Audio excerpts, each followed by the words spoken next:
नमस्कार,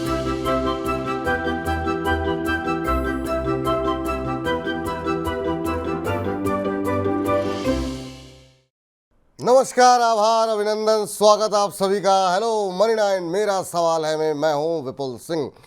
मंगल का दिन और थोड़ा थोड़ा मंगल होता हुआ दिखाई दे रहा है बाजार के अंदर। कल जिस तरह की बिकवाली देखने को मिली और जिस तरीके से सवालों का एक तरीके से सैलाब हमारे पास आया था, और इसमें ज़्यादातर लोग ये कह रहे थे कि आज 1.25 लाख डूब गए, किसी के 80,000 डूब गए, किसी के 35,000 डूब गए, कोई कह रहा था 75,000 डूब गए। कम से कम थोड़ी राहत तो ज़रूर मिली होगी। हालांकि पूरी रिकवरी तो नहीं, लेकिन हाँ 24,131 का लो जब एक बार लगा तो लगा कि शायद आज की रिकवरी जो है वो जो है फिर से जो है गिरावट की तरफ बढ़ती हुई दिखाई दे रही है। लेकिन आज की अगर बात करें पूरे कारोबारी सत्र की, तो 24,189 पे खुलने के बाद 24,382 ये आज का इंट्राडे हाई जो है वो बनता हुआ दिखाई दिया है, और अभी 24,188 के आसपास चल रहा है।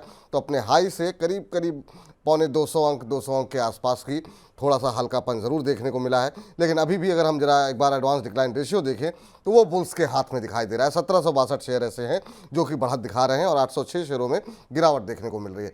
बड़ा सवाल ये कि आखिर में बाजार की ये रिकवरी कितनी टिकाऊ है, इस रिकवरी में क्या करना चाहिए, और सबसे महत्वपूर्ण सवाल ये कि आखिर में ये इस रिकवरी का कारण क्या है। तो जरा ग्राफिक्स के जरिए फटाफट आपको समझाते हैं, फिर आज के खास मेहमान के पास चलते हैं। आपको बता दें कि जिस तरीके से निवेशकों में भगदड़ देखने को मिली थी, उससे खरीदारी का एक माहौल बना गया है, ये मैक्वारी का कहना है। इसके अलावा आज जापान के वित्त मंत्रालय और सेंट्रल बैंक की बैठक होनी है। जापान की करेंसी येन में थोड़ी सी स्टेबिलिटी वापस लौटती हुई आई है। ईरान की तरफ से ईरान के विदेश मंत्री का बयान आया है कि ईरान तनाव नहीं चाहता, लेकिन हाँ इजराइल को दंड मिलना चाहिए। सितंबर महीने में अमेरिकी फेड ब्याज दरों में 50 बेसिस पॉइंट कर सकता है कटौती, इस तरह की जो ट्रेडर्स हैं उनमें ये भरोसा है। इसके अलावा जापान के बाजार में अच्छी रिकवरी देखने को मिली है। जापान का निकाई जो कल करीब 8% से ज़्यादा टूट गया था, वहाँ पर हम देख रहे हैं कि 10% के आसपास की रिकवरी देखने को मिली है। ये वो तमाम महत्वपूर्ण कारण है जिसकी वजह से बाजार के अंदर आज थोड़ी सी स्थिरता, आज थोड़ी सी रिकवरी देखने को मिली है। और बीच बीच में जब भी आप चाहेंगे हमारी पीसीआर की टीम आपको ये ग्राफिक्स दिखाती रहेगी ताकि आप भी समझ सकें कि आखिर में आज की रिकवरी के क्या महत्वपूर्ण कारण है। लेकिन आज के खास मेहमान से आपको रूबरू कराते हैं और आज की रणनीति बनाते हैं। हमारे साथ तरुण मंत्री जी जुड़ चुके हैं। अरुण सर, पहले तो बहुत बहुत स्वागत है आपका। कल की गिरावट में हमने देखा कि बहुत ज़्यादा हमारे दर्शक जो है वो थोड़े पैनिक में चले गए थे, लेकिन अब थोड़ी सी राहत की सांस ले रहे होंगे। तब भी लेकिन ज़्यादातर लोगों का भरोसा ये था कि क्या यहाँ पर खरीद लें गिरावट में। आप कैसे देख रहे हैं इस तरह का जो अंतर्राष्ट्रीय अब सिनेरियो बन रहा है, जिसमें एक तरफ तो आर्थिक समस्याएं हैं जो कि हम देख रहे हैं बैंक ऑफ जापान को लेकर के है, अमेरिका को लेकर के, दूसरी तरफ युद्ध की समस्याएं हैं, और अब बांग्लादेश कल एक नई मुसीबत वहाँ पर स्थित जो है देखने को मिली है। ओवरऑल अंतर्राष्ट्रीय स्थिति को देखते हुए अब बाजार की दिशा आप कैसे देख रहे हैं? गुड आफ्टरनून विपुल जी, डेफिनेटली इंटरनेशनल मार्केट्स अभी भी वीकनेस के दौर पे ही है। नो डाउट आज थोड़ी रिकवरी देखने को मिल रही है, पर ये रिकवरी कितनी टिकाऊ रहेगी आज और कल में क्लियरली उसका डायरेक्शन मिल जाएगा। पर इंटरनेशनल मार्केट्स में क्योंकि हम चार्ट्स भी थोड़ा देख रहे थे, चार्ट्स में भी वीकनेस काफी है। निकाई भी आप कह सकते हैं अपने एग्जैक्ट सपोर्ट के आसपास है, और ओवरऑल मार्केट में देखिए, यूएस के मार्केट में, यूरोपियन मार्केट्स में सभी में बिकवाली काफी हावी है। तो लॉन्ग टर्म इन्वेस्टर्स के लिए विपुल जी एक्सेलेंट अपॉर्चुनिटी है ये बाइंग करने के लिए। मैक्सिमम डाउनसाइड जो मुझे नजर आ रही है, अगर मार्केट में थोड़ा बहुत भी पैनिक आता है किसी भी वजह से, 23,700 23,800, तो ऑलमोस्ट यहाँ से 200-300 पॉइंट की मैक्सिमम मुझे लग रहा है वीकनेस आ सकती है। और वीकनेस आज भी आ सकती है या कल परसों कभी भी आ सकती है, थोड़ा वीकनेस जरूर है, तो उस वीकनेस में भी और ऐड करना है। तो ओवरऑल लॉन्ग टर्म इन्वेस्टर्स के लिए विपुल जी एक्सेलेंट लेवल्स है, आज भी थोड़ा एक्यूमुलेट कर सकते हैं। और 200-300 पॉइंट अगर कल या परसों में भी गिरावट आती है किसी भी वजह से, क्योंकि वीकनेस है, 2 एक्सपायरी होनी है, कल बैंक निफ्टी की एक्सपायरी होनी है, परसों निफ्टी की एक्सपायरी होनी है, तो थोड़ा मार्केट कंसोलिडेट जब तक कर सकता है। तो अगर वीकनेस और 100-200 पॉइंट की मिलती है तो वहां पे भी डेफिनेटली लॉन्ग टर्म इन्वेस्टर्स को ऐड करना चाहिए। शॉर्ट टर्म ट्रेडर्स विपुल जी डेफिनेटली पैनिक में है, और आप चाहे हमारे क्लाइंट्स भी ले लीजिए, किसी भी ले लीजिए, सब में अच्छे गिरावट आई है स्टॉक्स में, क्योंकि ओवरऑल ये स्थिति किसी के हाथ में नहीं है। ग्लोबल मार्केट्स जिस हिसाब से वीकनेस दिखा रहे हैं, कोई एक्सपेक्ट नहीं करा था कि ये वीकनेस आपको देखने को भी मिलेगी। और पोर्टफोलियोज में डेफिनेटली एक अच्छा बड़ा डेंट भी पड़ा है, पर इंडियन मार्केट्स अभी भी आउट परफॉर्म कर रहे हैं, इसलिए अभी तक पैनिक की सिचुएशन नहीं है, अभी भी ओवरऑल मार्केट स्टेबल है। पर मैक्सिमम डाउनसाइड विपुल जी मुझे लग रहा है 23,800 अगर आता है, एक बार आके वापस चला जाता है, तो वो एक अच्छा बेस बन सकता है। तो 23,800 23,900 ये मुझे लग रहा है एक बेस मार्केट के लिए रहना चाहिए, और लॉन्ग टर्म इन्वेस्टर्स के लिए जो गिरावट आई है एक्सेलेंट अपॉर्चुनिटी रहेगी बाय करने की। लॉन्ग टर्म इन्वेस्टर्स के लिए जो है उनके लिए पैनिक करने की आवश्यकता नहीं है, उनके लिए गिरावट खरीदारी का मौका हो सकती है। लेकिन कल जब पैनिक देखने को मिल रहा था, कुछ लोग तो खरीदना चाह रहे थे और कुछ लोग कह रहे थे इतना नुकसान हो गया और इतना नुकसान हो गया। ऐसे निवेशकों के लिए क्या सलाह रहेगी जब उनसे कहा जाता है कि अब ठीक है, अच्छा प्रॉफिट हो गया है तो थोड़ा सा आप बुक कर लीजिए, तो कैश पे भी नहीं रहते हैं, लेकिन जैसे गिरावट आती है बहुत लोग पैनिक में चले जाते हैं। आप उन निवेशकों को जो कि पहली बार बाज़ार में उतरे हैं और ख़ास तौर से 2020 के बाद, कोविड के बाद इतनी बड़ी गिरावट शायद उन्होंने देखी भी नहीं होगी, तो ऐसे निवेशकों के लिए क्या कहेंगे कि क्या इस समय उनकी रणनीति होनी चाहिए सर? बिल्कुल जी, एक्चुअली आप इन्वेस्टर्स या ट्रेडर्स की बात करें, एक्चुअली उनका कोई इसमें फॉल्ट नहीं है। फॉल्ट डेफिनेटली मार्केट का थोड़ा है, क्योंकि पिछले 6 महीने 12 महीने 18 महीने में ऐसी गिरावट उतनी बड़ी देखने को नहीं मिली है। तो जो भी नए इन्वेस्टर्स आए, मैं उनकी बात कर रहा हूँ, एक बार का उनको पैनिक जरूर लगेगा, क्योंकि ऐसी गिरावट आपको फर्स्ट टाइम नजर आ रही है। पर ये गिरावट हमने पहले भी देखी है। बजट के आसपास भी थोड़ी गिरावट ऐसी देखने को मिली। उससे पहले आप कह सकते हैं कोविड के आसपास इतनी सी बड़ी गिरावट देखने को मिली थी। बाद में इसराइल हमास के युद्ध के वक्त ऐसी गिरावट देखने को मिली। अगेन रशिया यूक्रेन के वक्त ऐसी गिरावट देखने को मिली। नो डाउट एक दिन में 500-600 पॉइंट ऐसी ब्रूटल सेल ऑफ नहीं थी, पर 200-200 पॉइंट करके डेली एक गिरावट जरूर देखने को मिली है। पर विपुल जी, आपने सही कहा, जो नए ट्रेडर्स नए इन्वेस्टर्स हैं उनके लिए डेफिनेटली पैनिक सिचुएशन है। पर जो पुराने मार्केट में जो 3 या 4 साल के नीचे भी आए हैं, उनको ये पता होगा कि ऐसे इवेंट्स मार्केट में आते जाते रहते हैं। और ये कि ऐसा इवेंट नहीं है जो इंडियन मार्केट्स पर डायरेक्ट इंपैक्ट करे। जो भी जापान में हुआ वो डेफिनेटली एक आप कह सकते हैं बड़ा इवेंट है, और वहां से वहां के मार्केट्स भी रिकवरी के पॉइंट पे आ चुके हैं। और आज जापानीज सेंट्रल बैंक और फाइनेंस मिनिस्ट्री की वहां पे मीटिंग भी है, तो देखना होगा वहां से भी क्या निकल के आएगा। पर ओवरऑल ग्लोबल सेल ऑफ है, कोई भी इसमें बच नहीं पाएगा, चाहे वो ट्रेडर रहे या इन्वेस्टर है। उनके प्रॉफिट्स या फिर पोर्टफोलियो जरूर डाउन देखने को मिलेंगे। पर एक अच्छा करेक्शन मार्केट में ड्यू था, वो हो चुका है। और 200-300 पॉइंट अगर और भी नीचे आ जाता है तो मुझे लग रहा है हेल्दी करेक्शन रहेगा। रिटेल ट्रेडर्स के लिए, जो भी नए मार्केट में आए, उनके लिए यही सलाह रहेगी। तो फिलहाल अगर आपकी पोजीशंस अटकी है, अगर आपने अभी भी एग्जिट नहीं किया, तो 2 से 3 दिन रुक जाए, क्योंकि हो सकता है मार्केट में रिकवरी आती है तो वहां पे एक बार एग्जिट आपको मिल सकता है। और ट्रेडर्स जो इन्वेस्ट करना चाहते हैं, जो नए म्यूचुअल फंड में डालना चाहते हैं, कैश मार्केट में डालना चाहते हैं, एक अच्छी अपॉर्चुनिटी है, यहाँ पे भी डालें। अगर 23,800 तक भी आ जाता है किसी भी वजह से मार्केट, तो वहां पे भी और एक ट्रांच आप डाल के चल सकते हैं। चलिए, तो ये राय निकल करके आती हुई बड़ी संख्या में दर्शक आपसे प्रश्न पूछने के लिए बेताब हैं। बहुत सारे सवाल हमारे पास आ चुके हैं इस समय, और पहला प्रश्न लेते हैं, मिस्टर एबी जी का सवाल लेते हैं। और एबी जी कह रहे हैं, नमस्ते विपुल सर, अरुण सर, कह रहे हैं कि क्या आईआरएफसी और इरिडा में फ्रेश एंट्री की जा सकती है, कृपया मार्गदर्शन कीजिए। तो ये अभी जो पीएसयू शेयर हैं, जिनमें कि कल लोगों के काफ़ी पैसे गए भी होंगे, लेकिन हाँ, बहुत लोग एवरेजिंग करना चाह रहे हैं, अभी फ्रेश एंट्री करना चाह रहे हैं। एक रेलवे और एक पावर का शेयर, इरिडा को लेकर के लगातार आपसे हर शो में हम बातचीत करते ही रहते हैं। अब आईआरएफसी को लेकर के भी इनका प्रश्न है कि क्या फ्रेश एंट्री करनी चाहिए। सर, इस करेक्शन के बाद आज थोड़ी सी रिकवरी ज़रूर है, लेकिन क्या यहाँ पर अब इरिडा ऐसे शेयरों में फ्रेश एंट्री करनी चाहिए? हालांकि काफ़ी महंगे हो गए थे, बहुत लोग वैल्यूएशन को लेकर बातचीत कर रहे थे, लेकिन 240 के आसपास आने के बाद क्या थोड़ी बहुत खरीदारी की गुंजाइश है क्या? और आईआरएफसी पे आपका व्यू? विपुल जी, 230 अगर आता है वो अच्छे लेवल्स रहेंगे, क्योंकि इसका जो ब्रेकआउट है 220 230 के ऊपर फ्रेश देखने को मिला। और वहीं पे मुझे लग रहा है एक बार सपोर्ट देखने को मिलेगा, क्योंकि आज भी अगर आप देखें तो गेन्स सस्टेन नहीं कर पा रहे, ओवरऑल वीकनेस है। तो 10-12 रुपए और गिरावट आ सकती है, तो वो एक अच्छे लेवल्स रहेंगे बाई करने के लिए। प्योरली शॉर्ट टर्म और मीडियम टर्म के लिए अगर आप इन्वेस्टमेंट भी करना चाहते हैं, 230 एक अच्छे लेवल्स है। आईआरएफसी मुझे लग रहा है विपुल जी थोड़ा कंसोलिडेट करेगा, कोई बड़ी मूवमेंट मेरी एक्सपेक्टेड नहीं है। 175 तक ये स्टॉक भी आ सकता है, तो 175 के आसपास आता है तो वहां पे एंट्री करके चल सकते हैं। तो दोनों में थोड़ी वीकनेस है, और ऊपर में गेन सस्टेन नहीं हो रहे, तो 3 से 4% की और गिरावट हो सकती है। अगर वो गिरावट आती है तो वहां पे बाय करके चल सकते हैं। चलिए, इस बीच जो है हिमांशु कुमार जी का प्रश्न आया है। हिमांशु जी कह रहे हैं, हाय विपुल जी, मैं आपका शो नियमित रूप से देख रहा हूं। पहले तो बहुत बहुत शुक्रिया हिमांशु जी कि आप नियमित रूप से कार्यक्रम देख रहे हैं। कह रहे हैं इनके पास आईडीबीआई बैंक के 2000 शेयर हैं, जिन्होंने इनको 101 रुपये की कीमत पर खरीदा है। कह रहे मैं इसे 6 महीने तक अपने पास रख सकता हूँ, कृपया मुझे बताएं कि मुझे किस स्तर पर बाहर निकलना चाहिए। आईडीबीआई बैंक पे ज़रा नज़र डालें तो आपने 6-7 रुपये के नुकसान पर अवश्य हैं। बीच में थोड़ा सा यहाँ पर एक हमने देखा था कि एक दायरे में, पूरे बैंकों में ही एक दायरे का बाजार था, और कल हमने देखा बैंकिंग शेयरों की थोड़ी सी पिटाई ज़्यादा होती हुई दिखाई दी थी। हालांकि कल तो अक्रॉस द सेक्टर पिटाई थी। तो आईडीबीआई बैंक में 101 के भाव पर लिए हुए हैं, नज़रिया बहुत लंबा नहीं है, 6 महीने का है। आपकी सलाह क्या रखी जाए, क्या करना चाहिए? इनको क्या रणनीति होनी चाहिए? खासतौर से यहाँ पे खबरें भी हैं काफ़ी, 3 बिडर्स को जो है मेजॉरिटी स्टेक सेल के लिए आइडेंटिफाई भी कर दिया गया है, हिस्सा बिक्री की यहाँ पर योजना है। आपकी सलाह क्या रहेगी आईडीबीआई बैंक को लेकर के? विपुल जी, एक्चुअली आज हमने रिकमेंड किया है इसको बाई साइड में। Pure okay. इन्वेस्टमेंट पर्सपेक्टिव से 93 से 95 के बीच में आता है तो बाई करने की सलाह थी।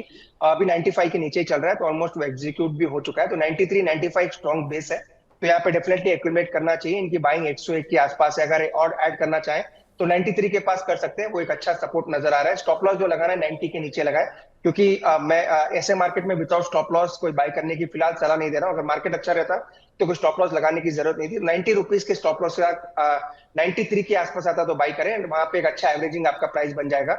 ऊपर में 108 से 110 इमीडिएट टारगेट रहेंगे। काफी न्यूज फ्लो पॉजिटिव स्टॉक के लिए आ भी रहे हैं, तो मुझे लग रहा है स्टॉक अच्छा करना चाहिए। मार्केट स्टेबल होगा तो मुझे लग रहा है रिवर्सल स्टॉक में भी देखने को मिल सकता है। मार्केट अच्छा करता है तो यहाँ पर जो है आपको रिवर्सल अच्छा मिल सकता है। स्टॉप लॉस का अवश्य ध्यान रखें इतनी उतार चढ़ाव के बाजार में। सौरभ सिंह जी ने मनी 9 को 100 रुपये भेजे हैं और कह रहे हैं कि सर मेरे पास IDFC फर्स्ट बैंक के 13,000 शेयर ले रखे हैं 95 रुपये के भाव पर, और कह रहे हैं कि 6 महीने का मेरा नज़रिया है, अभी मुझे क्या करना चाहिए। 6 महीने का ही इनका नज़रिया है। IDFC फर्स्ट बैंक पे आपने थोड़ा सा ऊपर आपका भाव जो है, और यहाँ पर जब से ये मर्जर की स्टोरी आई उसके बाद से शेयर दोनों फंसते हुए दिखाई दिए। सर अभी 72-73 के आसपास आ चुका है, 95 पे लिए हुए हैं और थोड़ा सा क्वांटिटी इनके पास है ज़्यादा। और अभी इनके लिए क्या स्ट्रेटजी होनी चाहिए, क्योंकि बैंकिंग शेयरों में, और आज भी बैंकिंग शेयर उस तरीके से सस्टेन नहीं कर पा रहे हैं सर। हमने देखा कि मतलब शुरुआत में तो अच्छी रिकवरी रही, लेकिन उसके बाद से बाकी सेक्टर्स के मुकाबले बैंकों में ज़्यादा दबाव देखने को मिला, ऊपरी स्तरों से फिसले हैं बात शेयर। आपकी सलाह क्या रहेगी बैंक निफ्टी को लेकर के और ओवरऑल IDFC फर्स्ट बैंक पे? विपुल जी, आईडीएफसी फर्स्ट बैंक पहले भी काफी बार अपने शो पे मैंने कहा था ये स्टॉक मुझे थोड़ा कह सकते हैं इसको मैं अवॉइड करता हूँ बाइंग करने के लिए, क्योंकि ये स्टॉक से लोगों की एक्सपेक्टेशन ज्यादा है और काफी लोगों ने स्टॉक अपने पोर्टफोलियो में ले रखा है। 90 95 85 तक के भी लेवल्स के बाइंग है, तो मुझे लग रहा है स्टॉक अंडर परफॉर्म करेगा। रिजल्ट भी मेरे ख्याल से इनका ट्रैक करना पड़ेगा, तो 70 के आसपास का स्टॉप लॉस जरूर मेंटेन करें। 70 के नीचे जाएगा तो स्टॉप लॉस 63 64 तक भी जा सकता है, तो उस चीज का जरूर ध्यान रखना है, क्योंकि ट्रेंड अभी भी नेगेटिव है, ट्रेंड पॉजिटिव नहीं है। 70 के नीचे जाएगा तो वीकनेस बढ़ सकती है। तो जिन्होंने भी बाय करके रखा है IDFC first bank short term के लिए 70 का स्टॉप लॉस जरूर मेंटेन करें। 70 के नीचे जाएगा तो वीकनेस काफी बढ़ सकती है। और जहां तक बैंक निफ्टी की बात है 49,500 49,300 ये मुझे लग रहा है यहाँ तक एक बार के लेवल्स टेस्ट हो सकते हैं। तो 49,500 500 टू 700 आता है तो वहां पे डेफिनेटली एक कॉन्ट्रा बैट बैंक निफ्टी में लिया जा सकता है। मेरा मेन कंसर्न यही है, कल बैंक निफ्टी की एक्सपायरी है, परसों निफ्टी की एक्सपायरी है, तो जब ये दोनों एक्सपायरी खत्म हो जाएगी, जब मार्केट में आपको एक अच्छा ट्रेंड नजर आ सकता है। तो जब तक ये एक्सपायरी खत्म नहीं होती है एक कंसोलिडेशन आपको मार्केट में नजर आएगा। वही चीज आज भी नजर आ रही है। तो जी 49,700 तक मुझे लग रहा है एक बार आना चाहिए बैंक निफ्टी। वहां पे आएगा तो वहां पे एक बार का रिवर्सल देखने को मिल सकता है। चलिए सर, ठीक है। तो ये राय यहाँ पर निकल करके आती हुई, अभी हमारे कार्यक्रम का शुरू हुए करीब 12 मिनट हुए हैं और 1,000 से ज़्यादा दर्शक हमारे साथ सिर्फ यूट्यूब के माध्यम से जुड़ चुके हैं। हमारे फेसबुक और हमारी 9 के ऐप पर भी बड़ी संख्या में दर्शक जुड़ रहे हैं। तो सबसे पहले तो आप सभी दर्शकों का बहुत तहे दिल से शुक्रिया, और आप सभी से निवेदन है कि जितना हो सके मनी 9 के कार्यक्रम को अपने इसके लिंक को जितने ज़्यादा अपने परिवारजनों के साथ हो सके, अपने मित्रों के साथ, अपने फ्रेंड्स के साथ, अपने व्हाट्सएप स्टेटस पे और जो आपके अलग अलग ग्रुप्स बने हैं उसमें आप शेयर कीजिए, ताकि जो मिस इन्फॉर्मेशन बाज़ार के बारे में पहुंच रही है लोगों तक टेलीग्राम के माध्यम से, बाकी सोशल मीडिया के माध्यम से, वो रुक सके और लोग बाज़ार की सही खबरों को समझ सकें। तो लगातार मनी 9 के इस परिवार को और विस्तृत बनाने में हमारी मदद करते रहिए। चलिए आगे बढ़ते हैं और अगले प्रश्न पे जाते हैं, और अगला प्रश्न के लिए हमारे साथ दर्शक जुड़ चुके हैं। भगत सिंह जी हमारे साथ जुड़े हैं अलवर राजस्थान से। भगत जी को नमस्कार। सर नमस्कार। विपुल सर बहुत बहुत नमस्कार सर। मैं लास्ट 6 मंथ से सर आपके साथ जुड़ा हुआ हूँ मनी 9 के साथ, और जी सर मेरा सबसे बड़ा सौभाग्य ये है कि जब से मैंने स्टॉक मार्केट में एंट्री की, मैं बहुत दिन से वेट एंड वॉच कर रहा था, तो संयोग से मनी 9 का चैनल मेरे को मिला सर, और तब से ही मैं स्टार्ट किया मेरा स्टॉक मार्केट, और मेरा पोर्टफोलियो सर कल के करेक्शन के टाइम भी सर पॉजिटिव रहा मेरा सर। चलिए, पहले तो बहुत बहुत धन्यवाद सर भगत जी आपका, कि आपने जो इतने अच्छे अच्छे शब्द बोले और आप कार्यक्रम को देख रहे हैं और आपको अच्छा मुनाफा हो रहा है। और सबसे बड़ी बात यह है कि कल की गिरावट में बहुत सारे ऐसे दर्शकों को ये सलाह दी गई थी बजट के इर्द गिर्द ही, कि अब मुनाफा अगर आपको हो रहा है तो एक बार के लिए मुनाफा बुक कर लें, थोड़ा कैश पे रहने की कोशिश करें, ताकि जब अपॉर्चुनिटी आए तो आपके पास खरीदने के पैसे रहें। ऐसा ना हो कि मेरा मुनाफा इतना घट गया। तो पहले तो बहुत बहुत धन्यवाद सर आपका इतने अच्छे अच्छे शब्दों के लिए। और बताइए कैसे लग रहा है मनी 9 का कार्यक्रम आपको? सर बहुत अच्छा लग रहा है, बहुत अच्छा लग रहा है सर। आई एप्रिशिएट मनी 9 ओवरऑल शो सर। चलिए सर, थैंक यू सर, बहुत बहुत धन्यवाद आपका। क्या सवाल है सर आपका? सर सवाल मेरा सुजलोन पे है सर। मैंने आपके रिकमेंडेशन पे शुरू में सर 112 शेयर लिए थे 55 के रेट पे, और कल के करेक्शन में सर मैंने 1000 शेयर एवरेज कर लिए सर 66.78 पे। तो सर अभी मेरा 6 महीने से और 1 साल तक का व्यू है, तो इसमें सर क्या टारगेट हो सकते हैं? और इसमें मतलब मेरा डिसीजन कल जो था वो सर सही था या गलत हो गया सर? नहीं नहीं नहीं नहीं, ठीक है। लेकिन आपका नजरिया, आपका एवरेज प्राइस कितना हुआ अब? 66.78 सर। चलिए 66.78, यानी कि 66 रुपये पे आपने खरीदे हैं और अभी 68 के आसपास चल रहा है। तो कल आपने जी थोड़ा सर। सा क्वांटिटी थोड़ी ज़्यादा ले ली। पहले आपके पास कितने थे?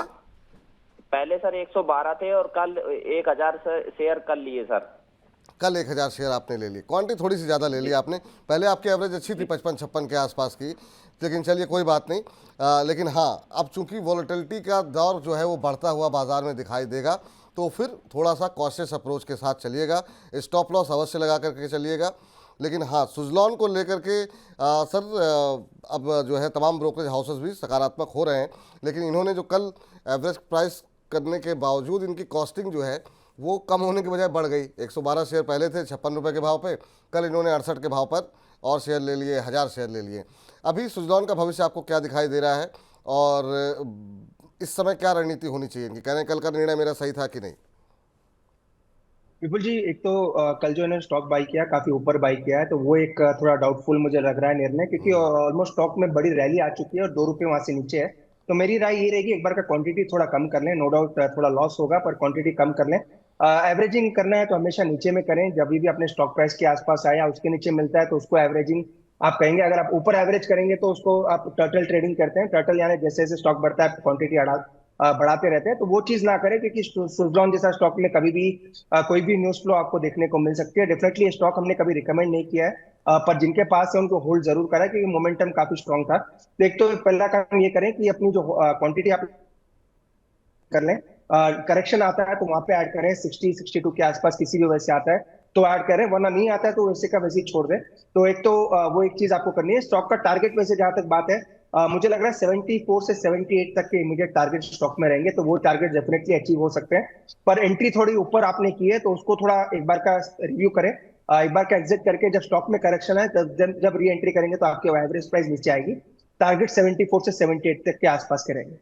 टारगेट 74 से 78 तक के रहेंगे, लेकिन थोड़ी सी जो है क्वांटिटी जो है अपनी आप कम कर लीजिए, क्योंकि हो सकता है आपको लाभ भी हो जाए, बाजार जहाँ से रिकवर हो जाए, कोई अच्छी पॉजिटिव न्यूज़ आ जाए। लेकिन ये हो सकता है, क्योंकि लेकिन ये नहीं भी हो सकता है, क्योंकि जिस तरीके से इंटरनेशनल खबरें, अंतर्राष्ट्रीय खबरें डोमिनेट कर रही हैं दुनिया भर के बाज़ारों को, तो ऐसा ना हो कि आप ट्रैप में फंस जाएं। अच्छे खासे आप मुनाफे में थे। केसी फूड के नाम से इन्होंने अपनी आईडी बनाई हुई है। कह रहे हैं सर नमस्कार, प्लीज़ आज तो मेरा सवाल ले लो, 3 महीने से पूछ रहा हूँ, आज ही ले लेते हैं सर। इनका सवाल, इन्होंने 2-3 सवाल पूछ दिए हैं। चलिए 1-2 सवाल का प्रश्न ले लेते हैं। एक तो जी शिपिंग के ऊपर है, दूसरी इनके पास है गार्डन रिच शिप बिल्डर्स के शेयर हैं।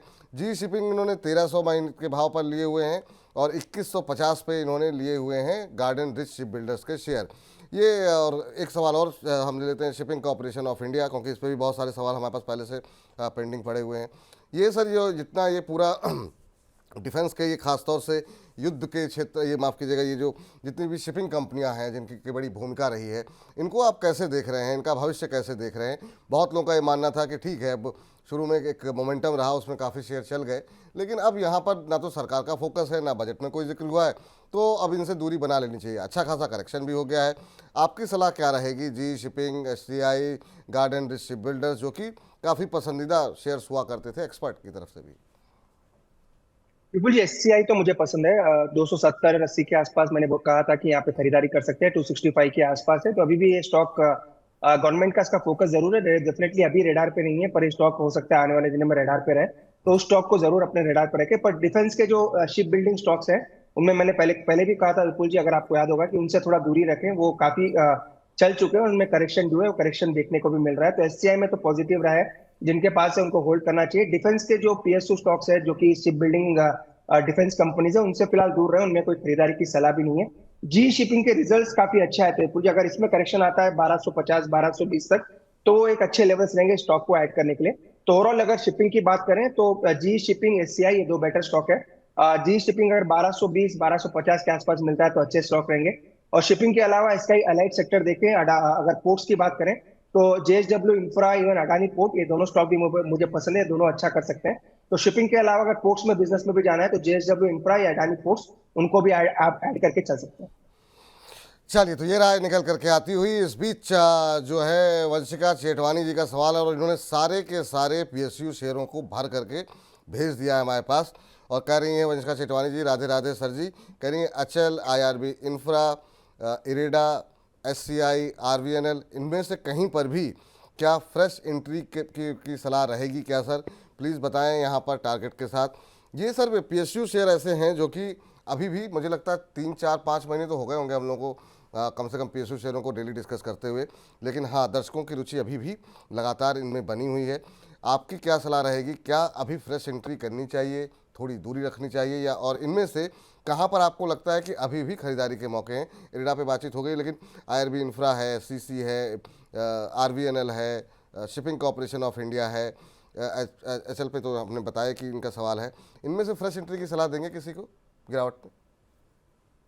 बिल्कुल जी, आरवीएनएल डेफिनेटली डिप पे बाई करना है। आरवीएनएल का ओवरऑल स्ट्रक्चर अच्छा है टेक्निकली, और स्टॉक एकदम आप कह सकते हैं फंडामेंटली भी काफी स्ट्रांग है। पर इसका जो बाई करना है, जो लेवल आएगा 540 550, वहां तक मुझे डेफिनेटली एक बार लग रहा है ये स्टॉक आना चाहिए। तो आरवीएनएल 540 50 के आसपास मिलता है तो उसको डेफिनेटली ऐड करके चल सकते हैं। एचएएल का रिजल्ट 8 तारीख को है जितना मुझे याद है, परसों उसका रिजल्ट है, तो रिजल्ट पे जरूर ध्यान दें। रिजल्ट जैसा आता है उस हिसाब से उस स्टॉक का कॉल लेंगे। वैसे टेक्निकली देखिए तो 4500 के आसपास एक अच्छा सपोर्ट एचएल का नजर आ रहा है, तो 4500 के आसपास आता है तो उस पर भी जरूर ध्यान दे सकते हैं। आरबीएनएल ऑलरेडी मैंने कहा 550 540 के आसपास आता है तो उसको भी बाय करके चलें। इरेडा अगेन थोड़ा करेक्शन और आ सकता है क्योंकि स्टॉक थोड़ा ओवर हीटेड है, तो अभी भी मुझे लग रहा है इसमें करेक्शन आ सकता है। 230 तक भी वो स्टॉक आपको देखने को मिल सकता है, तो 230 के आसपास इरेडा आता है तो वहां पे उसको बाय करके चल सकते हैं। जी। आईआरबी इंफ्रा में बहुत सारे सवाल आए हैं। राधे श्याम जी कह रहे हैं राधे राधे, मैं आपका शो का बहुत बड़ा समर्थक हूं, रोजाना देखता हूं, मैं मथुरा से हूं और आज मेरा सवाल ले लें। मेरे पास आईआरबी इंफ्रा के शेयर हैं 65 शेयर 550 के भाव पर। आईआरबी इंफ्रा ने थोड़ा सा इधर अब तो खैर करेक्शन आ गया, कल तो ठीक है, लेकिन जो है काफ़ी थकाया है सर इसने भी, शेयर ने। आपकी सलाह क्या रहेगी? हालांकि इन्होंने मुझे लगता है उल्टा लिख दिया है, 65 के भाव पर इन्होंने 550 शेयर लिए हुए हैं, तो अभी जो है 60 पे आ चुका है, 5 रुपये के आसपास का इनको नुकसान हो रहा है। आईआरबी इंफ्रा में क्या करना चाहिए सर? पिछले 6 महीने में 13-14% का नेगेटिव रिटर्न यहाँ पर आता हुआ दिखाई दिया है। मुझे डेफिनेटली स्टॉक ने काफी सताया, और वैसे फंडामेंटली अच्छा है, पर प्रमोटर्स की सेलिंग के बाद स्टॉक में वीकनेस क्लियर कट नजर आ रही है। और स्टार्ट का इसका सपोर्ट है अभी 60.4 के आसपास चल रहा है, तो थोड़ा मार्जिन ऑफ कुशन 1 रुपए का और ले सकते हैं। क्योंकि टेक्निकली नेगेटिव है इसलिए ज्यादा बाई करने की सलाह तो अभी नहीं दे रहा हूँ। 59 का एक स्टॉप लॉस जरूर मेंटेन करें। 1 रुपए से 60 रुपए का स्टॉप लॉस में बैठता है, पर चूंकि मार्केट में थोड़ी वोलेटिलिटी है तो 59 on the closing basis stop loss लगाए। और किसी भी उछाल 62 63 भी आता है, बाई प्राइस के थोड़ा बहुत भी नीचे रहता है, तो एक बार का स्टॉक से एक बार का एग्जिट कर ले, क्योंकि ओवरऑल वीकनेस काफी नजर आ रही है ओवरऑल आईआरबी इंफ्रा में। तो मुझे लगा उछाल पे एग्जिट कर दे और 59 का स्टॉप लॉस मेंटेन करके चले। जी, चलिए अगले दर्शक के पास चलते हैं। अमृतप्रीत जी हमारे साथ जुड़ चुके हैं प्रश्न पूछने के लिए। अमृतप्रीत जी नमस्कार। नमस्कार सर। नमस्कार सर, कैसे हैं, कहाँ से बोल रहे हैं? सर मैं पंजाब गुरदासपुर से बोल रहा हूँ। अच्छा, अब आपका शो डेली देखता हूँ। अरे सर थैंक यू सर, बहुत बहुत धन्यवाद सर। कैसे हैं आप? और सर मैं आपके शो के लिंक सर 4-5 अपने रिश्तेदारों को भी सेंड किए हुए हैं।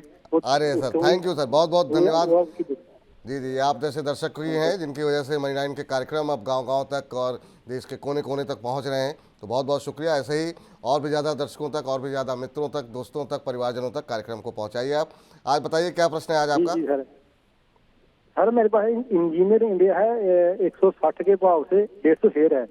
अभी अच्छा, क्या करें सर 150 उसका? 160 के भाव पर? हाँ सर 160 के भाव पे। अच्छा अच्छा, 150 और क्या शेयर है। नजरिया है सर, कितने समय तक होल्ड कर सकते हैं इसे आप? होल्ड सर 1 साल 1.5 साल कर सकता हूँ। 1 साल 1.5 साल होल्ड कर सकते हैं।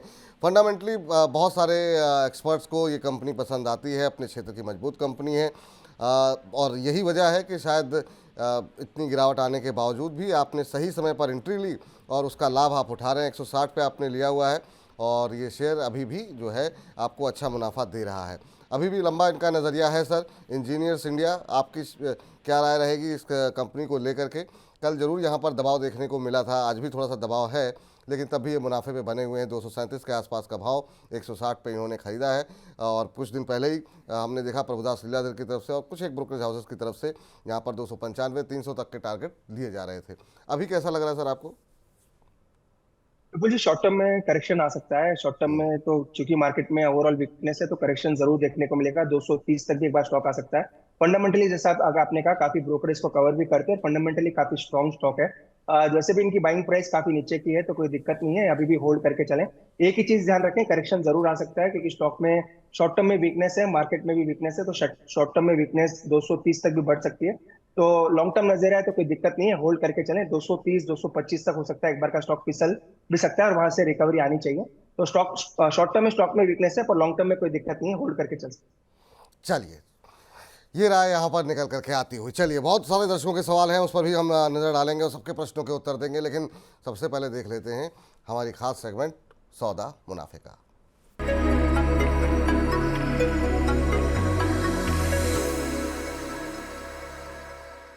तो हर रोज की तरह बहुत बहुत स्वागत है आपका हमारी खास पेशकश सौदा मुनाफे का में, जिसमें हम लेकर के आते हैं HDFC स्काई की तरफ से कुछ पसंदीदा कॉल्स, जहां पर होता है आपको मुनाफा। और इस सफ़र में हमारे हम सफ़र बनते हैं संदीप ग्रोवर, हमारे सहयोगी। संदीप, बताइए, पहले तो बहुत बहुत स्वागत है आपका, और बताइए आज HDFC स्काई की तरफ से कौन सी कॉल्स हैं? शुक्रिया विपुल जी। आज के लिए केवल एक ही कॉल है जो कि HDFC स्काई की ओर से दिया गया है, और वो एक फंडामेंटल कॉल है। फार्मा कंपनी है ग्रैन्युल्स इंडिया, इसको रेकमेंड किया गया है और 646 रुपये 10 पैसे ये रेकमेंडेड प्राइस है जिस पर आपको इसमें खरीदारी करके चलनी है। टारगेट दिया गया है 758 रुपये का। ये टारगेट आएगा तो आपको 17.5% के आसपास के जो रिटर्न्स हैं वो बनते हुए दिखेंगे। इतना आपके पास रिटर्न आ सकता है, लेकिन ये फंडामेंटल कॉल है, इसलिए इसमें कोई स्टॉप लॉस इसमें HDFC स्काई की ओर से नहीं दिया गया है। आपको बता दें, ये 5 अगस्त को कॉल इनिशिएट की गई थी और 22 अगस्त 2025 तक ये कॉल वैलिड है, यानी कि इसका जो नज़रिया है आप लॉन्ग टर्म का लेके चल सकते हैं।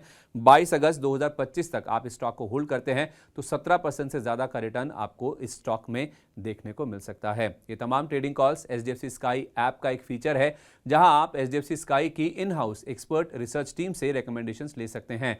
साथ ही स्क्रीन पर दिए गए QR कोड की मदद से आप HDFC स्काई के ऐप को डाउनलोड भी कर सकते हैं, या फिर डिस्क्रिप्शन में दिए गए लिंक पर क्लिक करके HDFC स्काई के साथ डीमैट और ट्रेडिंग अकाउंट खोल सकते हैं। चलिए संदीप, बहुत बहुत शुक्रिया, बहुत बहुत धन्यवाद आपका ये तमाम कॉल्स बताने के लिए।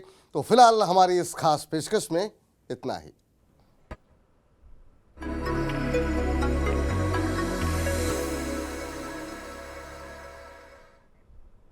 तो ये थी हमारी खास पेशकश सौदा मुनाफे का। चलिए आगे बढ़ते हैं और चलते हैं सीधे अरुण जी के पास। अरुण जी, बड़ी संख्या में जो दर्शक हैं, कोई सारे सवाल पावर को लेके काफ़ी सवाल आते रहते हैं, और पावर में आज हमने एक कंपनी के बारे में बातचीत की। हालांकि वो सीधे पावर से तो नहीं जुड़ी हुई, लेकिन हाँ, पावर कंपनियों को के बारे में उनको लोन देने के क्षेत्र में है इरेडा। लेकिन चलिए, NHPC, PFC, सुजलॉन पे भी आपसे बातचीत हो गई। इसके अलावा इन कंपनियों में क्या करना चाहिए? Tata power, Adani power, power में अभी कितनी और पावर बाकी दिखाई दे रही है आपको? और जब जब तेज़ी आती है NHPC में खासतौर से, लंबे समय से अब थका रहा है, तो अभी क्या उम्मीदें हैं? क्या अभी दूरी जिनके पास पड़े हुए हैं आंख बंद करके छोड़ दें, या फिर आपको लगता है एक बार के लिए लॉस बुक करना चाहिए? क्या करना चाहिए? विपुल जी, डेफिनेटली मार्केट में वीकनेस है, कोई भी सेक्टर इससे अछूता नहीं है, सभी स्टॉक्स में भी वीकनेस है। सिमिलरली NHPC में भी इसकी वीकनेस नजर आ रही है। 95 96 का हमेशा मैंने स्टॉप लॉस सजाया है, वही स्टॉप लॉस रखना चाहिए। जिन्होंने भी शॉर्ट टर्म के लिए लिया है तो वो रिलीजियसली फॉलो करें स्टॉप लॉस 95 या 96 जैसा आपका रिस्क प्रोफाइल है, तो 95 मुझे लग रहा है मेजर सपोर्ट है, उसी का स्टॉप लॉस रखना चाहिए। बाकी ओवरऑल लॉन्ग टर्म में कोई दिक्कत नहीं है विपुल जी, लॉन्ग टर्म में स्टॉक्स अच्छा करेंगे, आने वाले दिनों में भी अच्छा करेंगे। तो लॉन्ग टर्म में मुझे लग रहा है एटलीस्ट थोड़े दिन के लिए स्टॉक कंसोलिडेशन में रहेंगे, फिर धीरे धीरे जैसे रिजल्ट्स आएंगे, रिजल्ट्स के आसपास के इनके रिव्यू करने के बाद अगेन इसकी परफॉर्मेंस देखी जाएगी। पर टेक्निकली अभी भी साउंड है, कोई दिक्कत नहीं है। PFC के रिजल्ट्स आज आने हैं, PFC आज मेरे ख्याल से मार्केट के बाद आपको रिजल्ट्स आते हुए नजर आएंगे, तो वो एक चीज देखनी पड़ेगी कि रिजल्ट्स कैसे आएंगे। रिजल्ट्स अच्छे एक्सपेक्टेड है। टेक्निकली सपोर्ट 480 के आसपास है विपुल जी, तो 480 का एक स्टॉप लॉस जरूर मेंटेन करना चाहिए। जिन्होंने भी F&O में पोजीशन बनाई है या फिर कैश में लिया है, 480 के नीचे थोड़ी वीकनेस जरूर बढ़ सकती है। टेक्निकली अभी अच्छा है तो अभी तक कोई दिक्कत नहीं है, 480 के नीचे इसमें वीकनेस बढ़ सकती है। तो आज का रिजल्ट काफी इंपॉर्टेंट रहेगा। रिजल्ट अच्छा एक्सपेक्टेड है, अगर वो अच्छा आता है तो स्टॉक में वापस ऊपर के लेवल्स देखने को मिल सकते हैं। तो overall PFC long term portfolio में जरूर रखें, NHPC भी रख सकते हैं। शॉर्ट टर्म पोजीशंस के लिए स्टॉप लॉस जरूर मेंटेन करके। PFC, NHPC, SJVN में किसी एक को चुनना हो तो आप किसे चुनेंगे सर? SJVN कैसा है? विपुल जी, अगर मेरे को रैंकिंग करना होगा तो पीएफसी को पहला रैंक देना चाहूंगा। पीएफसी काफी अच्छा स्टॉक है। सेकंड एसजेवीएन, अगेन एसजेवीएन में भी काफी अच्छे डेवलपमेंट्स देखने को मिल रहे हैं। थर्ड एनएचपीसी रहेंगे। एनएचपीसी और एसजेवीएन को आप कह सकते हैं एक ही टेबल पे एक ही रैंक दे सकते हैं। तो दोनों स्टॉक की मूवमेंट थोड़ी स्लो है पर फंडामेंटली स्ट्रॉन्ग है। पर अगर तीनों में से कंपेयर करते हैं तो पीएफसी एक अच्छा स्टॉक है। पीएफसी को डेफिनेटली पोर्टफोलियो में रखना चाहिए। किसी भी वजह से करेक्शन आता है रिजल्ट्स के बाद तो वो एक स्टॉक डेफिनेटली एडिंग के लिस्ट में जरूर रहना चाहिए। चलिए ठीक है सर। तो पावर क्षेत्र पे अगर आपके जो सवाल हैं उसको भी पूछ लिया गया। रेलवे पर काफ़ी सारे सवाल थे अलग अलग लोगों के, उस पर भी काफ़ी चर्चा हो चुकी है। अब इस बीच जो है सोनी कुमारी जी कह रही है, नमस्कार विपुल सर, प्लीज़ मेरा क्वेश्चन ले लीजिए, बहुत दिनों से सवाल भेज रही हूँ सर। मेरे पास पीसी ज्वेलर्स के शेयर पड़े हुए हैं 72 रुपये के भाव पर। पीसी ज्वेलर्स इन्होंने लिया हुआ है और बजट के बाद से एक बार फिर से ये सेक्टर जो है वो थोड़ा सा चर्चाओं में लौटता हुआ दिखाई दिया। जब कस्टम ड्यूटी में कटौती की गई थी उसके बाद से एक रैली देखने को मिली थी। लेकिन अच्छी बात यह है कि पीसी ज्वेलर्स पे आप बहुत ज़्यादा नुकसान में नहीं हैं। 72 पे आपने लिया हुआ है और अभी जो भाव है वो 86 का है, तो 13-14 रुपये आपको मिल रहे हैं मैम। तो पूछते हैं जरा यहाँ पर कि क्या एक बार के लिए प्रॉफिट बुक कर लेना चाहिए। सर एक महीने में 54-55% की रैली आ चुकी है। पिछले 6 महीनों में 60% की रैली रही है। क्या एक बार के लिए मुनाफा बुक कर लेना चाहिए पीसी ज्वेलर के जैसे शेयरों में, या बने रहना चाहिए? आपकी राय क्या होगी? विपुल जी, डेफिनेटली प्रॉफिट बुक करना चाहिए। लकीली इनकी इन्वेस्टमेंट में रिटर्न्स भी काफी अच्छे आ रहे हैं। पीएफसी यूजुअली काफी सेंटिमेंट्स बदले थे एक दो न्यूज फ्लो की वजह से। सेकेंडली जब से वो बजट में इंपोर्ट ड्यूटी की आप कह सकते हैं जब से वो ड्यूटी कम हुई है, जब से मार्केट ओवरऑल ग्लोबल स्टॉक में मोमेंटम भी काफी अच्छा है। तो एक बार का प्रॉफिट बुक करें, अच्छा मौका है प्रॉफिट बुक करने का। ट्रेंड भी थोड़ा नीचे हो सकता है, आपको 78-79 तक स्टॉक आता हुआ भी नजर आए। तो एक बार का प्रॉफिट बुक करके निकल जाए और स्टॉक से फिलहाल दूर रहे क्योंकि ओवरऑल वॉल्यूम्स अनइवन है और काफी न्यूज फ्लो के ऊपर स्टॉक चल रहा है। तो एक बार का प्रॉफिट बुक करके एक स्टॉक से निकल जाने की राय है। बिल्कुल, तो यहाँ से अभी निकल जाइए मैम। बहुत कम लोग हैं ऐसे खुशकिस्मत लोग जो कि इस तरह के सेक्टर में जहाँ पे इतनी खबरें रहती हों वहाँ पर जो है लोग मुनाफा कमा रहे हैं। आप उनमें से खुशनसीब हैं तो मुनाफा बुक कर लें आप। चलिए अगले दर्शक के पास चलते हैं। हजारी लाल जी हमारे साथ जुड़ चुके हैं प्रश्न पूछने के लिए। हजारी लाल जी को हजार नमस्कार सर, कैसे हैं? हजारी लाल जी नमस्कार। नमस्ते सर। कैसे हैं हजारी लाल जी आप? बहुत बढ़िया सर। बहुत बढ़िया। कहाँ से बोल रहे हैं? सीकर राजस्थान से। सीकर राजस्थान से बोल रहे हैं। चलिए बहुत अच्छी जगह से बोल रहे हैं सर आप। बताइए सर क्या प्रश्न है आपका? सर सेंस्टार लिमिटेड के 1700 शेयर हैं 118 पे। 118 के भाव पर संतार के आपने शेयर खरीदे हुए हैं और कितने समय तक होल्ड कर सकते हैं सर इसे आप? सर साल भर का है। चलिए साल भर का नज़रिया है। आपने 118 के भाव पर खरीदे हैं, 114 का भाव आ गया है।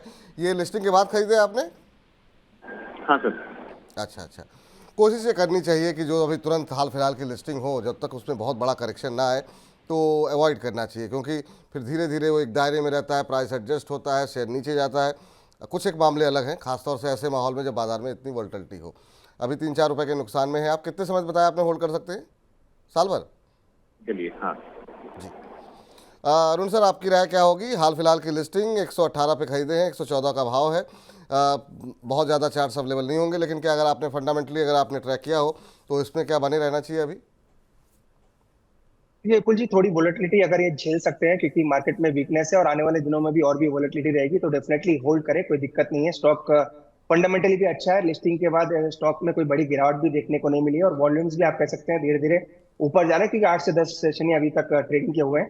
तो लॉन्ग टर्म रखना चाहे तो डेफिनेटली रख सकते हैं। फंडामेंटल स्टॉक अच्छी है।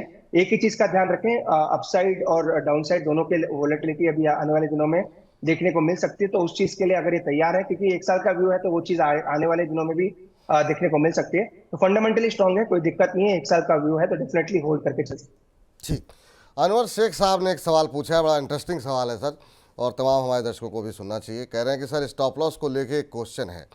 मेरा जो लॉन्ग टर्म इन्वेस्टर हैं, कह रहे हैं कि जिनका 3 से 4 साल के लिए नज़रिया है, उनका स्टॉप लॉस तो ऐसी गिरावट में हिट हो जाएगा, तो उन्हें क्या करना चाहिए? सर देखिए, पहली बात तो ये कि जो व्यक्ति लगातार प्रश्न भेज रहे हैं कि मुझे इतना लॉस हो गया, तो इसका मतलब ये है कि वो बहुत लंबी अवधि का नज़रिया उनका होगा नहीं, वरना वो घबराते नहीं।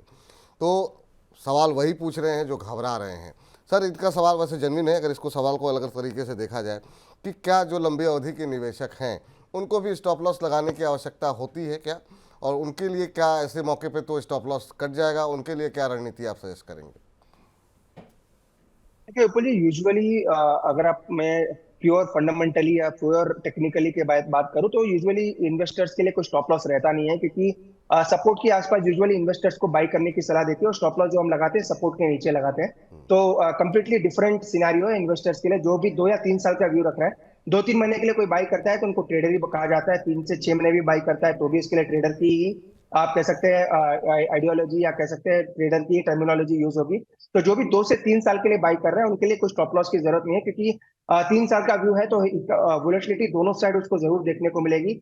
एक ही चीज का उनको ध्यान रखना है, जो भी लॉन्ग टर्म इन्वेस्टर्स हैं उनके रिजल्ट्स जरूर ट्रैक करें। रिजल्ट्स के साथ अगर लेवल्स टूटते हैं और रिजल्ट्स के साथ सपोर्ट टूटते हैं तब आपको एक एग्जिट करना चाहिए। अगर किसी भी वोलेटिलिटी, ग्लोबल वोलेटिलिटी की वजह से या मार्केट की वीकनेस के इसके लेवल टूट रहे हैं तो जब कोई दिक्कत नहीं है। अगर कोई कंपनी के फंडामेंटल्स चेंज हुए हैं और की लेवल्स टेक्निकल टूट रहे हैं तभी आपको स्टॉप लॉस लगाना चाहिए, जब तक आपको स्टॉप लॉस लगाने की जरूरत नहीं है। पर शॉर्ट टर्म ट्रेडर्स स्पेसिफिकली जो एफ&ओ या फ्यूचर्स ऑप्शन में ट्रेड करते हैं उनमें उनको डेफिनेटली स्टॉप लॉस रखना चाहिए, चाहे आपका व्यू 1 महीने का रहे, 2 महीने का रहे, वहां पे स्टॉप लॉस जरूर मेंटेन करें। और जो लॉन्ग टर्म ट्रेडर्स है, लॉन्ग टर्म इन्वेस्टर्स है, उनको डेफिनेटली स्टॉप लॉस लगाने की जरूरत नहीं है। पर उनको 2 चीजें जरूर करनी है, टेक्निकल लेवल्स लिख के जरूर रखें सभी स्टॉक्स का जिनमें जिनमें आपने निवेश किया है, और वहां पे स्टॉक आता है किसी भी भारी वजह से, एक्सटर्नल फैक्टर्स की वजह से, तो वहां पे एड ऑन करने की कोशिश करें। अगर रिजल्ट्स के कारण अगर टेक्निकल लेवल टूट रहे हैं, रिजल्ट्स खराब आए, देन आपको एग्जिट करना चाहिए। तो कंप्लीटली डिफरेंट सिनेरियो दोनों के लिए। नॉर्मल इन्वेस्टर के लिए जो मार्केट की वोलेटिलिटी के साथ 2 या 3 साल रह सकते हैं उनको कोई स्टॉप लॉस लगाने की जरूरत नहीं है। पर अगर रिजल्ट्स के साथ स्टॉप लॉस लेवल टूट रहे हैं देन आपको एक व्यू लेना चाहिए मार्केट में, वेदर आपको एग्जिट करना है, एंटर करना है। चलिए, तो अनवर भाजी, उम्मीद करते हैं कि आप को इस बात को समझे होंगे कि अगर आपका लंबी अवधि का नज़रिया है तो भी अगर आप तकनीकी लेवल्स अगर आपने नोट करके रखे हैं और आप बीच बीच में अपने रिव्यू करते हैं, पोर्टफोलियो को देख रहे हैं, तो अगर किसी शेयर में बड़ी गिरावट आ रही है तो क्यों आ रही है? क्या उसके रिजल्ट ख़राब रहे हैं? क्या उसके मैनेजमेंट की तरफ से कोई ऐसा काम तो नहीं हुआ है? क्या खबरों में ऐसी कोई निगेटिव खबर तो नहीं है जिसकी वजह से उसकी आगे की ग्रोथ रुक जाएगी? इन तमाम पहलुओं को चेक करते रहना चाहिए। ऐसा कुछ है तो बिना कुछ स्टॉप लॉस लगाए हुए ही आप उस कंपनी से एग्जिट हो जाएं, ताकि जो है ऐसा ना हो कि आपको बड़ा नुकसान हो। लेकिन हाँ, जो लोग 2 महीने, 4 महीने, 6 महीने के लिए सवाल पूछ रहे हैं, या कल की गिरावट में जिस तरीके से लोग पैनिक दिखा रहे थे, ऐसे में तो आपको स्टॉप लॉस लगा करके रखना चाहिए, ताकि आपकी जो नुकसान हो आपका वो सीमित हो। अब कल जैसे बहुत लोगों ने अपना पोर्टफोलियो के बारे में जिक्र किया कि इतना 1 लाख का नुकसान हो गया, 80,000 का नुकसान हुआ, लेकिन आज तक किसी ने नहीं लिखा कि मुझे इतना बड़ा मुनाफा जो है इतने हज़ार का मुनाफा हुआ। तो इसके लिए स्टॉप लॉस आपको लगा करके रखना चाहिए। चलिए आगे बढ़ते हैं और सबिहा सैयद जी का सवाल ले लेते हैं। कह रही हैं, अरुण सर प्लीज़ बता दें, अवंती फीड्स है शायद, अवंती फीड्स में फ्रेश एंट्री कर सकते हैं क्या, और करें तो किस लेवल पे? अवंती फीड्स बहुत लोगों के पसंदीदा पिक पे आई थी अभी हाल फिलहाल में, लेकिन अब इस वॉल्टिलिटी में लेना चाहिए कि नहीं वो जरा अरुण सर से पूछ लेते हैं। आज 1% के आसपास की गिरावट यहाँ पर देखने को मिल रही है। 657 के आसपास अवंती फीड्स का शेयर ट्रेड करता हुआ, आपकी सलाह क्या रहेगी सर? अच्छा मोमेंटम रहा था लेकिन अभी थोड़ा सा वॉल्टिलिटी में फंसा हुआ है, क्या फ्रेश एंट्री करनी चाहिए इसमें या नहीं? विपुल जी, थोड़ा वेट करें, 640 630 तक आता है तो वहां पे एंट्री कर सकते हैं, क्योंकि टेक्निकली अभी अच्छा है। नो डाउट मार्केट में वीकनेस है अभी, तो मुझे लग रहा है मार्केट की वीकनेस के साथ कोई भी स्टॉक अछूता नहीं रहेगा, उनमें भी वीकनेस जरूर देखने को मिलेगी। तो 630 तक मुझे लग रहा है एक बार ये डिप आ सकता है। 630 जो है इसका 50 डे मूविंग एवरेज उसी के आसपास है, तो वहां पे आता है तो वहां पे एंटर करके चल सकते हैं। वहां पे रिस्क रिवॉर्ड भी काफी फेवरेबल है, तो 20-25 रुपए की गिरावट लग रहा है मुझे आना चाहिए, और 630 के आसपास मिलता है तो वहां पे डेफिनेटली बाई करके चल सकते हैं अवंती फीड को। प्योर 1 से 2 महीने का नजरिया है तो ही बाई करें, शॉर्ट टर्म के लिए अवॉइड करें। 1 से 2 महीने के लिए 630 के आसपास बाई करके चल सकते हैं। चलिए, ये राय निकल करके आती हुई, और चलिए इस बीच आगे बढ़ते हैं और हमारे साथ मोहाली से एक दर्शक जुड़ चुके हैं। नमस्कार सर। लोकेश जी नमस्कार। नमस्कार जी, नमस्कार जी, कैसे हैं कैसे जी? हैं लोकेश जी आप? बढ़िया बढ़िया, आप कैसे हैं जी? हम बहुत अच्छे हैं सर, आपसे बात करके और अच्छे हो गए। बताइए क्या सवाल है आपका? सवाल क्या है सर? वेदांता का शेयर लिया 300 शेयर 458 में, तो उसका 6 महीने के लिए वेदांता का शेयर आपने किस रेट पर लिया है? 458 पे। 558, 458? 458 458 पे, ठीक है। और नजरिया क्या है सर आपका? 6 महीने का।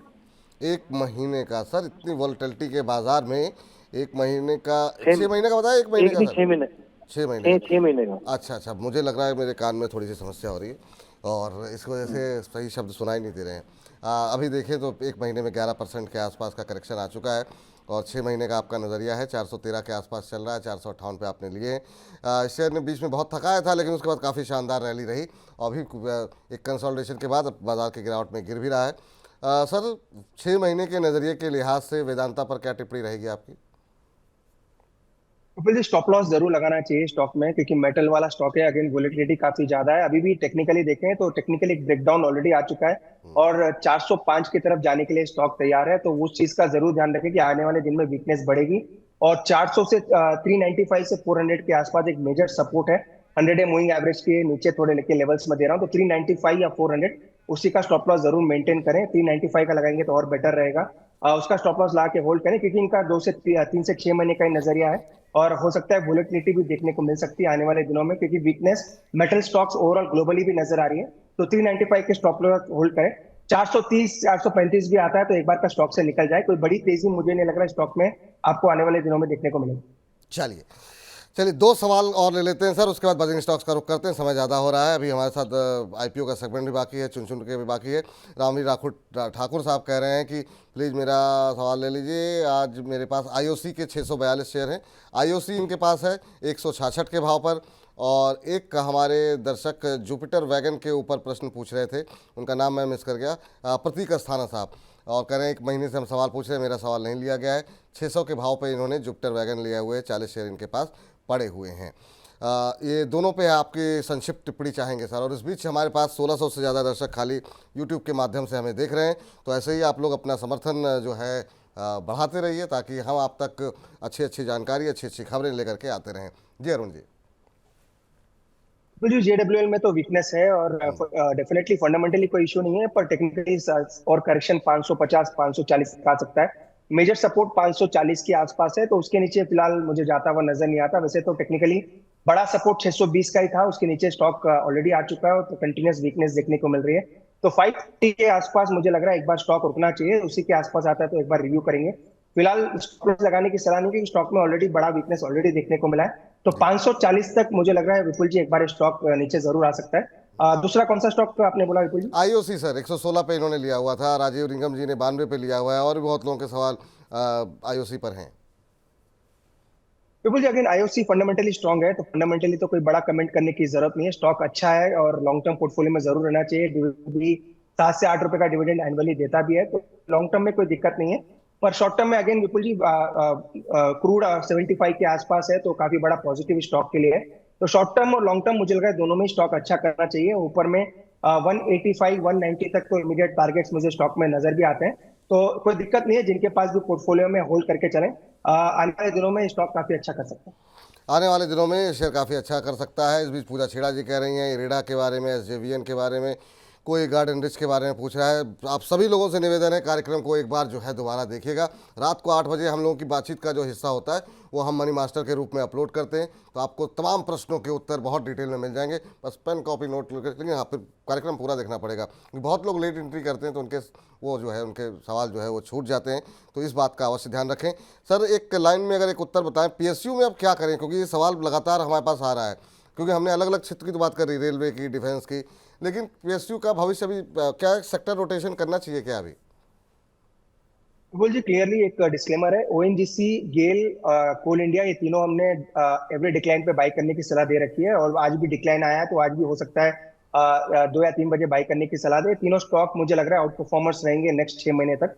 तो अगर पीएसयूज में कोई नई एंट्री करना चाहता है तो ऑयल एंड गैस पीएसयूज में ध्यान दें, स्पेसिफिकली ओएनजीसी, गेल और कोल इंडिया जैसा स्टॉक, जहाँ पे कोल इंडिया में मुझे लग रहा है मोमेंटम वहां पे भी काफी अच्छा रहेगा। एनटीपीसी और पावर ग्रिड, ये 2 स्टॉक पे भी मुझे लग रहा है वहां पे भी रुझान पॉजिटिव रहना चाहिए। तो अगर पीएसयूज में कोई एंटर करना चाहता है इस करेक्शन में, तो इन 5 स्टॉक पे कर सकते हैं। ये 5 स्टॉक्स मुझे लग रहा है आने वाले 3 से 6 महीने काफी बड़ा आउट परफॉर्मेंस दिखा सकते हैं।